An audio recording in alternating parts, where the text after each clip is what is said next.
이번 접수비 인상안 듣고 다들 깜짝 놀라셨죠?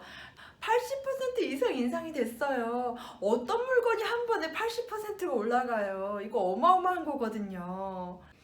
접수비가 인상되기 전에 시민권을 신청해야 되나 하고 고민하고 계신 분들이 있다면 시민권 신청의 장점과 단점을 모두 고려해 보시기를 권해드립니다. 시민권을 신청하시는 거의 대부분의 분들, 제가 경험했을 때 90% 정도가 바로 요 이유 때문에 시민권을 신청하시는 것 같아요. 바로 가족 초청입니다. 미국 가족초청은 초청인이 시민권자인지 영주권자인지에 따라 가족 초청을 할 수 있는 범위와 걸리는 시간이 달라집니다. 시민권자가 되는 경우 시민권자의 부모님과 배우자는 가장 우선적으로 가족 초청의 대상이 되거든요. 그리고 영주권자가 초청할 수 없는 형제나 자매도 초청이 가능합니다.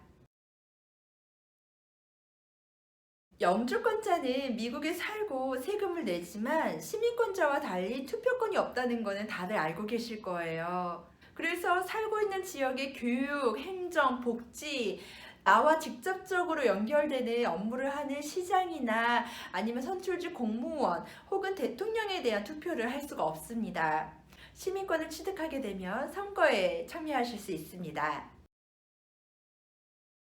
영주권자는 리엔트리 퍼밋이 없이 해외에서 1년 이상 체류하게 되면 영주권을 포기한 것으로 간주가 되거든요. 따라서 장기 해외 체류가 예정되어 있을 때 리엔트리 퍼밋을 반드시 신청해야 하고 2년 만료가 되기 전에 다시 미국에 입국하셔서 연장 신청을 하셔야 하거든요. 하지만 시민권을 취득하게 되면 이러한 우려 없이 해외에서 장기 체류를 하셔도 전혀 상관이 없습니다. 영주권자는 미국에 살고 일을 할 수 있는 권리를 가지고 있는 사람이지만 사실상 외국인이거든요.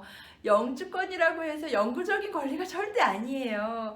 그래서 이민법에서 중대하게 다루는 범죄, 뭐 예를 들어서 가정폭력, 중범죄, 음주운전, 약물 뭐 이런 거에 관련된 범죄를 저지른다면 언제든지 추방이 될 수 있습니다.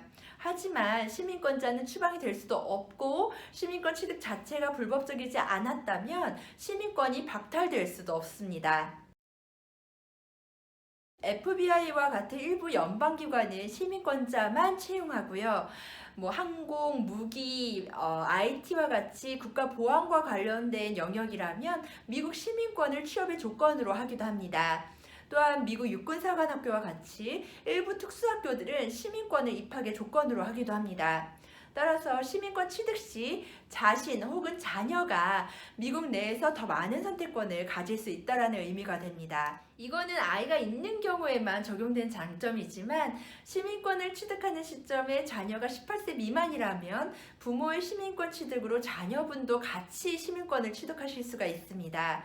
그래서 자녀분이 나중에 추가적인 접수비를 내고 이 절차를 다시 밟으실 필요가 없이 한 번에 받으실 수가 있다는 것도 장점이 될 수 있을 것 같습니다.